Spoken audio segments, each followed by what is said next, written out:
On this episode of Rico's Garage, Cream Puff's getting a Dana 60. Yes, another episode where we take a derelict, forgotten part and make it good with all this goodness in front of me.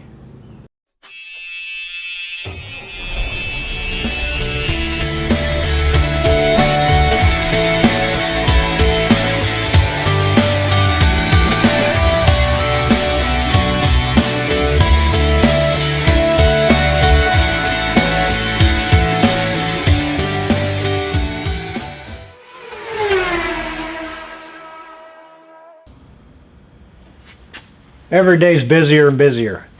That's why every morning I like to start my day with a...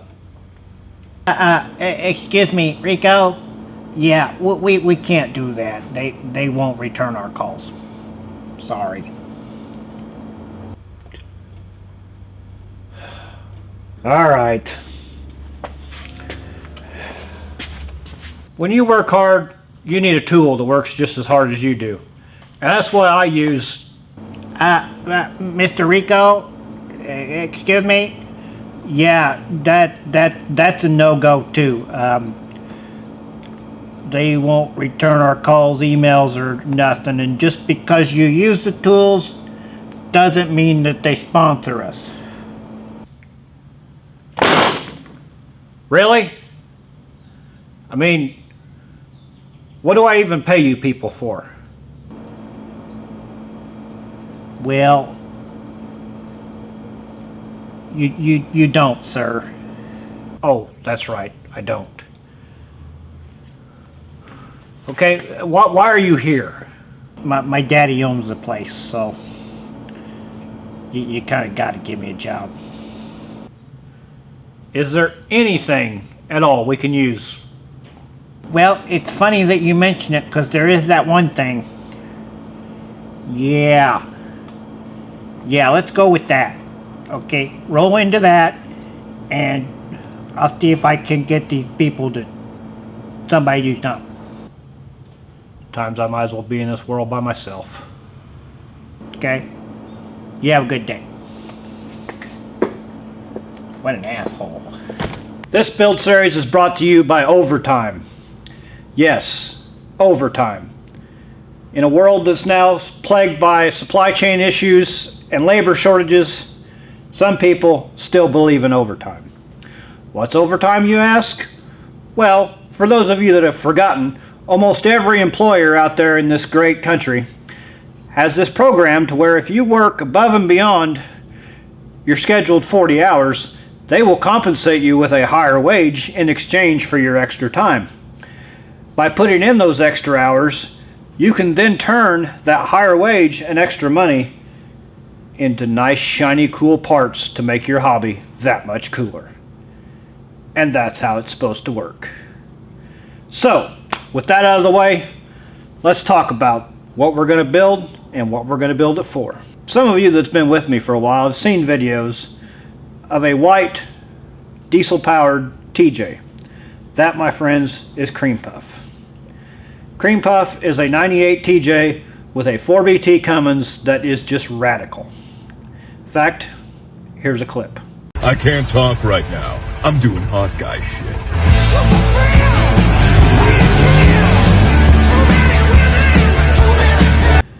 Yes, she's a beast. Well, when Cream Puff was originally built, he built it with a Dana 44 front because that's what he had. And he threw some good parts at that 44. Yukon Grizzly Locker, RCV axle shafts, our wheeling style, 40-inch tires, a heavy right foot, and the strongest axle on the planet apparently can't handle a 4BT with everything thrown at the pump, bigger injectors, turbo upgrade, and 40-inch tires. Just can't do it. And we also found an issue with the track bar mounting at our last trip to Flat Nasty. When this Dana 60 became available, the owner of this TJ jumped on it and said, okay, we're going to build that 60, we're going to build a stronger track bar mount, and we're going to throw the whole catalog at this thing because I'm tired of breaking. Buy once, cry once. That's the whole mantra with this build.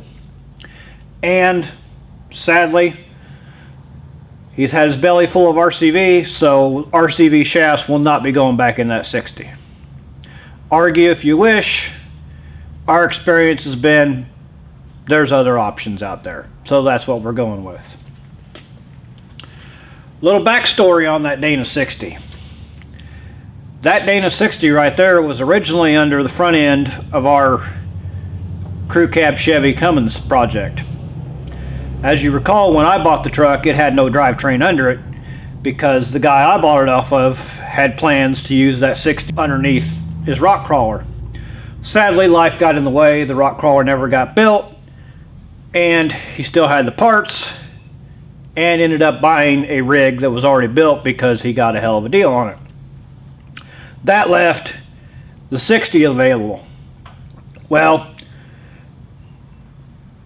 it just doesn't make sense to put a 60 underneath that Cummins.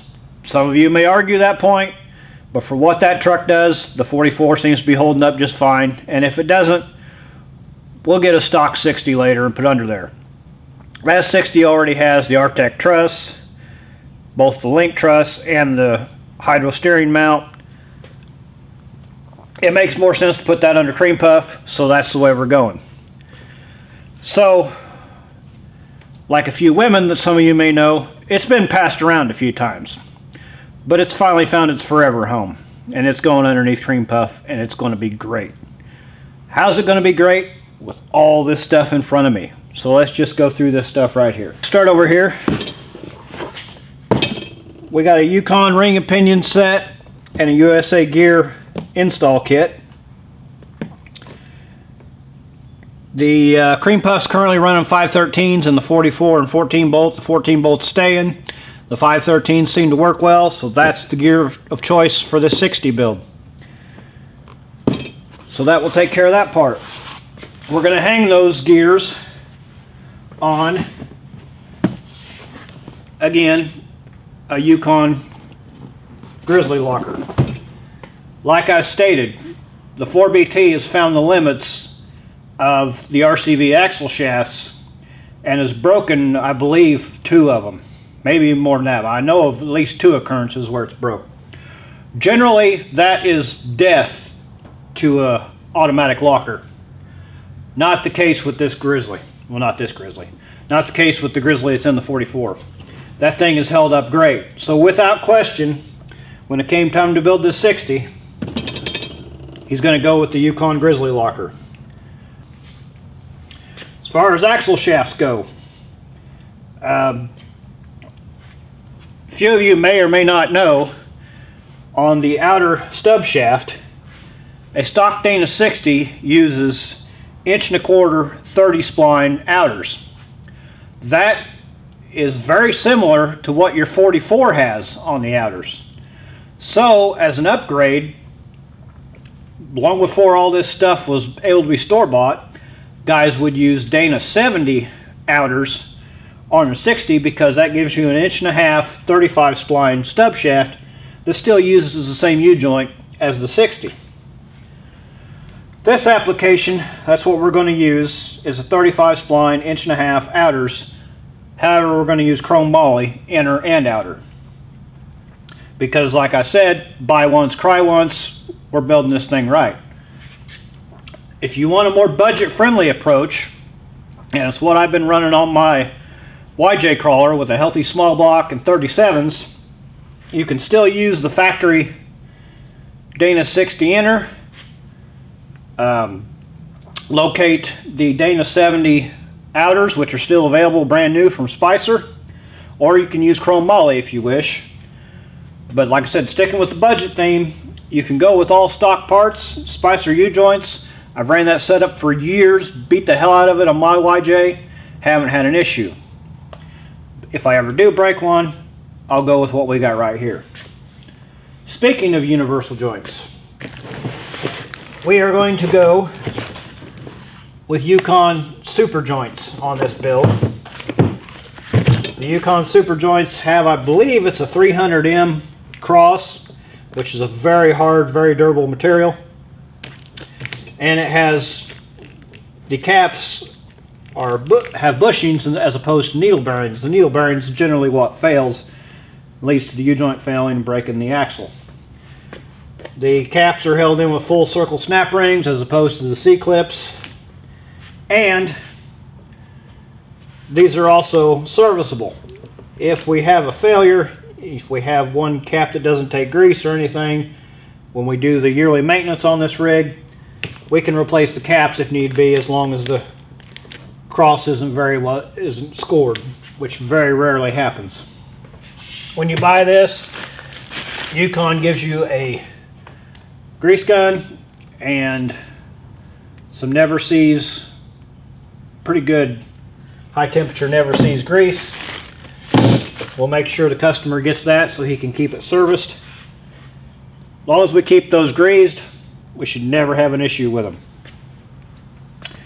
Since we're going with the 35 spline outers, naturally that means our stock lockout hubs are not going to be of any use to us because they are again 30 spline. In place of that, we're going to run the solid drive flanges. Customer does not street drive this rig, so drive flanges are not going to pose an issue. I've ran flanges on mine and I've only had one failure. I actually stripped the splines out of the inside of the flange. Turned out to be a bad run of material. The vendor made it right, so can't say nothing bad about that. But we got the whole kit here: drive flange, snap rings, protective cover. That'll end that. Also, while we've got the axle tore down, we're taking it down completely to a bare housing. We're going to replace our kingpins. We got 2 Yukon gear kingpin kits, one for each side naturally. Comes with the roller bearing, race, and seal for the lower, new hardware, a new kingpin and bushing. The spring and the cap are of no use to us on this build because, like I'll show you here in a minute, we're going to go with springless high steer arms. But we'll toss them in the pile for Dana 60 parts just in case somebody needs them later. The high steer arms, when he bought this 60, the previous owner bought these really nice aluminum Artec springless arms. The springless arm works with a through bolt with a jam nut and a washer to put the preload on the knuckle as opposed to the spring. Where you run into a problem with the spring, with the larger tires, it can't keep enough preload on it, and you can actually put this together all new and put a 40-inch tire on it and still get the sensation that you have a bad kingpin because there's just so much weight. These will take care of that. Another plus to these arms, they come with this giant through bolt and DOM sleeve that will actually go through the pickup point for the tie rod on the stock knuckle. And then we will drill a hole in here, so we will have the through bolt going through the tie rod location and through this arm, giving us a double shear, very strong mount, because we're going to go with the double-ended ram to steer this thing.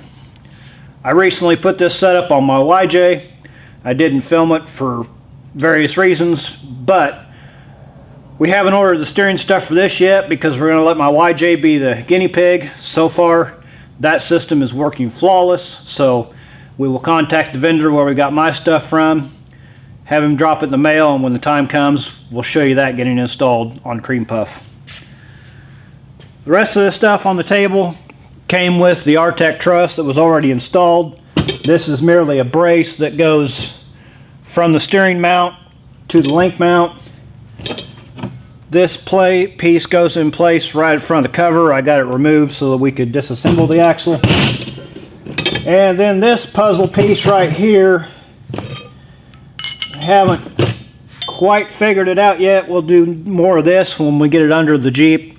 This is going to be our track mount. Once we do some origami and get that all put together. Lastly, we got a new 1350 series yoke to go on the axle because the stock yoke, when it's under the Chevy truck, has a 1310. Those of you that those numbers don't mean anything to, 1310 is the same U-joint that your half ton and even your 3/4 ton uses. 1350 is, for all intents and purposes, a 1-ton U-joint. So we're going to upgrade that. We got this nice forged Yukon piece, along with some Spicer U-bolt retainers. Any chance you get, you want to run a U-bolt style yoke instead of the flat straps. They just hold up better, especially with the torque of this engine. We've ordered a bracket kit because it's going to let us use the calipers and rotors off of the 44. One reason being, those parts are all new. They've got less than a year on them. Number two, you don't need that heavy of a brake for what we do. Those brakes are designed to haul, 10,000 pound trailer all day long, not a crawler that runs around in first and second gear. I run the 3/4 ton setup on my YJ, zero issues with it. So again, that's what we're going to go with. Those brackets haven't came in yet. All the brake parts are still on the 44, so we won't see those until we actually physically have cream puff here and I can get that tore down. Then there's also going to be service parts, wheel bearings, seals. You guys all know what that stuff is. There's no need to highlight it in this video. I want to give a shout out to East Coast Gear Supply. Not a paid plug at all. This stuff was bought all with the customer's own money. However, I've used East Coast Gear for a lot of years, and I recommend them all to my friends, customers, and guys, they give great service and they are spot on. I have never had a problem with them. The only thing I can think of, recently another friend of mine had an issue with a part he bought for his ARB air locker. No fault of East Coast, it was clearly a manufacturer defect, but he called them up, said, hey, this is what's going on. Without question, we'll get you another one in the mail. They took care of him right off the bat. That is how you keep customers, and that's why I have no problem giving them a shout out. So this stuff, pretty much all of it was a one-stop shop deal. The customer called them up, said, hey, this is what I want. It's okay, we'll put you a package together, and he had it shipped here within a couple days. No hassle, no muss, no fuss, and it's all here. It's all good stuff. Can't say enough good about them. So how this is going to work is I'm going to break this series up into several different videos. After this video next week, I'm going to get into the disassembly. I'm going to tear the thing all the way down to a bare housing. And the reason I'm doing that is maybe you're not going to build an extreme Dana 60 like we are here, but I'll do it in a way, since we're essentially starting with a stock Chevy axle. When I did the Dana 60 wheel bearing video, I'll throw a link up there for you. There's some modified parts on there that maybe didn't help you out with the stock one. This will show you everything, removing the stock brakes, removing the stock lockouts. Depending on what you're doing to yours, if you're just doing wheel bearings, if you're just doing kingpins, or if you're going all the way into a ring and pinion, you can watch that video and see all the steps in the disassembly. Then when it comes time for reassembly, I'll break those videos up. Maybe you don't care about setting up the ring and pinion. Maybe you're just doing kingpins on yours. Skip over that video. I'd rather you not. I'd rather you watch it for the views and to keep the algorithm happy. But at any rate, if that doesn't apply to you, no big deal. When the kingpin video comes out, you can watch that. We'll assemble the kingpins until we have a full Dana 60, and wherever fits for your project, there you go. Or, maybe you don't have any interest in setting up a ring and pinion. You'd rather pay somebody like me to do it. Hey, that's great. But if you want to get an idea and understand what goes into it, and then you'd be like, huh, that's why that cost X, because that's what he had to do. So it can be real beneficial. Once the axle is built, I'm going to bring Cream Puff over here. That'll probably be a video or two, because honestly, Cream Puff has been sitting in the barn since the Flat Nasty trip, because A, it's broke. B, the customer is also in the middle of building a house right now, and anybody that has had anything to do with that knows how much of a pain that is between rising prices, supply chain, just hasn't had time to mess with it. You don't want me working on your house, so this is how I'm helping him with his house. I'll build his Jeep so he can concentrate on his house, and then when the Jeep and the house are done, then we'll go wheeling and everybody will be happy. So I'm going to show you some videos on that, getting Cream Puff over here, getting the 44 tore out. That 60, like I said, already has the 3-link setup. I think the lowers are going to work. We may have to do some work with the uppers. So if you're going to be interested in watching what's involved getting it under there, drop me a comment down below. I kind of did you guys a disservice and I didn't video anything on the 3-link and the full hydro steering on my YJ. I have my own reasons for that. We won't get into that right now. But if you want to see it on Cream Puff, I'll show you. Also, currently it's running coil springs, so we're going to have to fab some coil mounts, or if we can get the universe tilted in the right direction, we may go coilovers or ORIs, but I can't promise that to you right now because there's just too many unknowns. I can tell you the coil springs in the back are going to go away. There's some Fox 2.5-inch air shocks that's going to go on there, so we can show you a video on that. Just let me know what you want to see. Drop the comment down below if you have any questions. Do the same. And we'll see you next week. He shouldn't.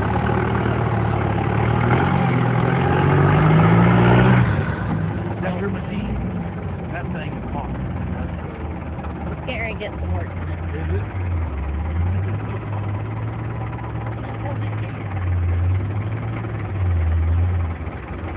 Let her roll.